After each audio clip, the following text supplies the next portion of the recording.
Hey, welcome back to my channel. We are getting close to the end of my epic cleaning spree that I have been on, but we couldn't finish this cleaning spree without cleaning the cleaning supplies, which is not my favorite job, to be honest, but it's something that needs to be done.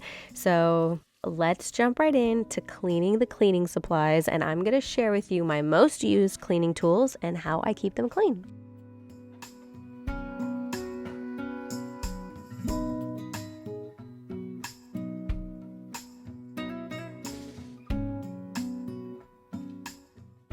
Let's start by bringing my most used cleaning tools out to see what we have to work with.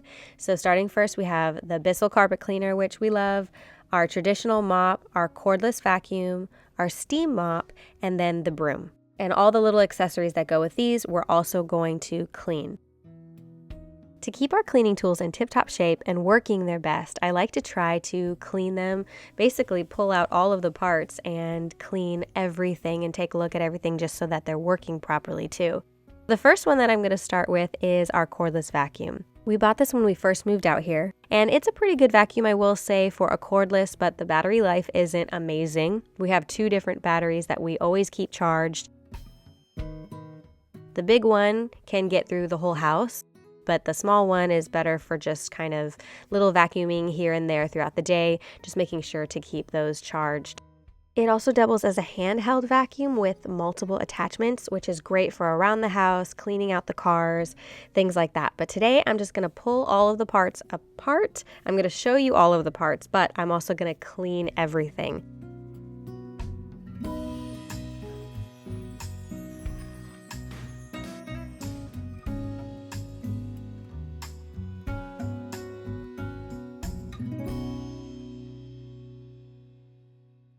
Some of the parts are just going to need a quick wipe down with a damp cloth or a cloth with a little bit of vinegar on it. So I'm going to take a little bit of the herbal vinegar I made in a previous video last week. I will link that video. The parts of the vacuum that connect to each other can sometimes get a little crusty and gross, so even a swab, like an ear swab, works great for getting any dust or anything that's sticky, anything that ended up in there that you want to clean out, like this area here, and that'll make it easier for it to connect and work. This is a bit of a tedious job and not something that we do every time, obviously, but if it's something that you can keep up with, it will keep your tools in better shape so that they work better. And sometimes you'll run into issues, and just by pulling everything apart and putting it back together, you'll better understand your cleaning tools as well and how they work. So then I'm just going to wipe everything down, make sure everything looks clean. It can get pretty gross. So you could see here between the pets and kids and us, there's just a lot of hair and a lot of dust, and it's pretty gross. I like to do this outside, and if you have allergies, I would recommend wearing a face mask when you're doing these types of chores. It can definitely irritate allergies, but it's better out of the house and cleaned out than in the house, of course. And this is just the reality of owning pets, and with lots of people coming in and out, even if you clean it really regularly, this is just something that happens, unfortunately, especially more often in certain areas. But we had a very dusty home in our last home as well. So the vacuum and the carpet steam cleaner definitely have a lot of parts to pull apart and clean. So I'm just going to take a little bit of dish soap and some hot water, and I'm really going to clean these very well with the hot water. I'm going to try to get into all of the little nooks and crannies because while I'm here, I might as well do that.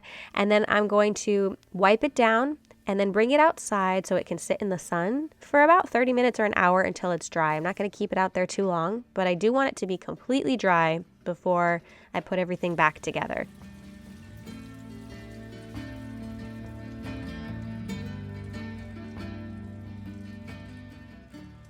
The filter can be replaced, but if you clean it regularly, it's going to last a lot longer. So I'm going to go ahead and do that as well, just with a little bit of dish soap. But again, I want to reiterate to make sure that everything is bone dry before you use your vacuum again, because it will cause problems. It could cause mold, smell, just like that. It's not ideal to have anything be damp. You want everything to be very dry before putting it all back together. But yeah, I'm just going to put it out. It's a sunny day, so I'm going to put it out and let everything dry thoroughly before reassembling my vacuum. Now for the bottom of the vacuum, I'm going to take an X-Acto knife, and this is going to be kind of gross, but I'm just going to try to pull some of the hair. Now this is where my hair comes into the problem. It's like we have dog hair, then we have my hair, and this can actually be pulled out the entire thing. So I'm going to deep clean this whole thing. But for now, sometimes things get stuck and it really does affect the actual movement of the bristles, and it affects how well the vacuum actually works. There have been times when the vacuum just wasn't working well, and I had to make sure to pull this out and just really do a deep clean. I try to do this more often, the very bottom part. Things just kind of get stuck in there. I also have like a few, bobby pins, little random pieces of wood that get sucked in there. So just to keep it in tip-top shape too, check on that regularly. And if your vacuum's not working as well as it could be, take a look at the bristles underneath and see if maybe something's stuck in there that's affecting the movement. And then I'm also going to wash this with dish soap and hot water and put that out to dry as well. Let all the parts dry, and then I can reassemble my vacuum. And oh my gosh, I feel like I can breathe.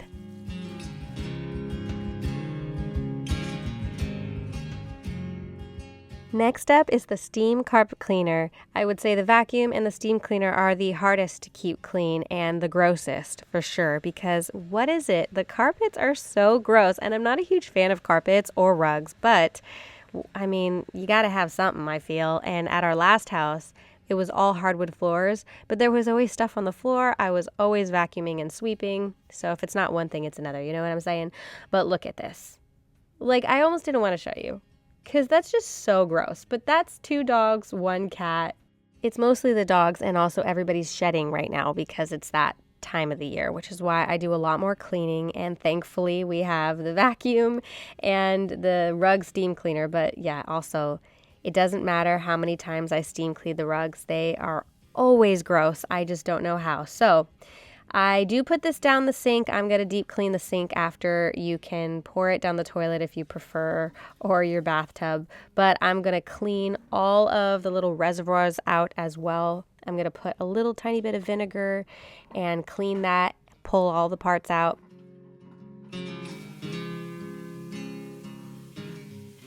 All the parts are washed with dish soap and hot water, and then any of the containers themselves, I'm going to put a little bit of vinegar, add water, and until it just completely clears out and it smells like vinegar. Put it out in the hot sun for about an hour or until it's completely dry, and then reassemble everything nice and clean.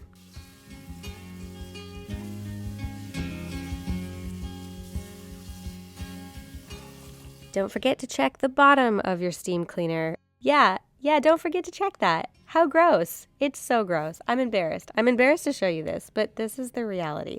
I don't know what it picked up, but it's been a minute since I've actually checked underneath here, but like not even that long.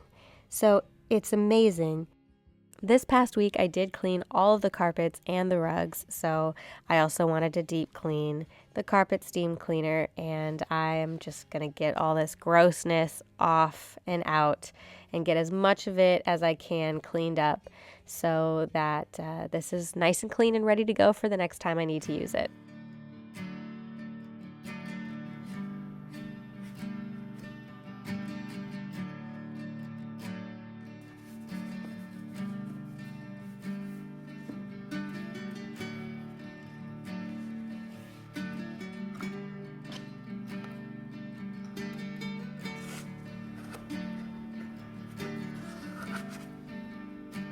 I recently got a new broom, which I am loving because it is a multi-use broom from Live, Love, Clean.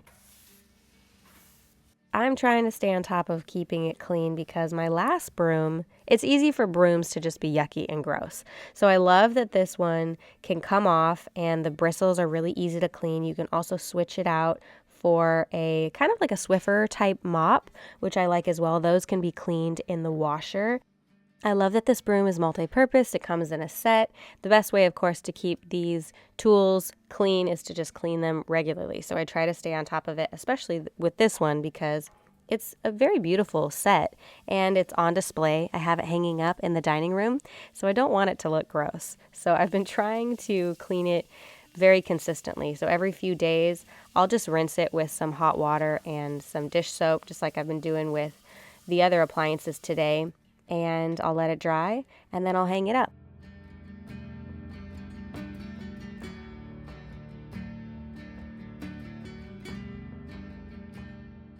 I do have a basket that I keep in the laundry closet with the accessories that go with the vacuum. I recently cleaned these, so they are all clean, but I love that I can take my vacuum, use it as a handheld, and there's all of these great accessories that I can use to clean out different areas of the house, little nooks and crannies, the cars. I also have clean backups for the mop and the steam mop that I keep in here, which I wash in the washer. Now I also have a traditional spin mop. The top of this comes off, so I will wash all of my cleaning towels, mop covers, things like that in the washer with the sanitize setting and a cap full of Clorox. That does the trick. But I'm going to clean out the actual container, the mop container, rinse it out, put a little bit of vinegar or wash it with some just dish soap. I do clean it after every use, but sometimes just sitting in the closet it gets dusty, so giving that a nice little rinse with a little bit of vinegar and wiping it down so it's nice and dry. And then I'm going to wash everything. I do have a front loader. One thing I like to do is clean this lip here underneath it because hair and just gross stuff gets stuck there. And then I'm going to put everything in. Again, I use the sanitize setting, and I put a cap full of Clorox along with some soap to wash those really, really good. So it gets nice and hot and washes those, and then I keep them in that basket to come back to them when I'm ready to clean again. Cleaning cleaning tools is more of a tedious chore than a difficult one, I would say, but hopefully this video offered some inspiration or some tips. A lot of it just really comes down to taking everything apart, a good scrub with some soap and hot water, maybe a little bit of vinegar, and then you have fresh, ready-to-use cleaning tools. So I wanted to do this kind of coming to the end of my big cleaning spree that I have done to transition our home from spring into summer. And we'll touch on more of these things in the coming months, and I usually will circle back to this in the fall. But if you like my channel, please be sure to hit that subscribe button because I make videos every single week, and I will see you very soon in my next video. Bye.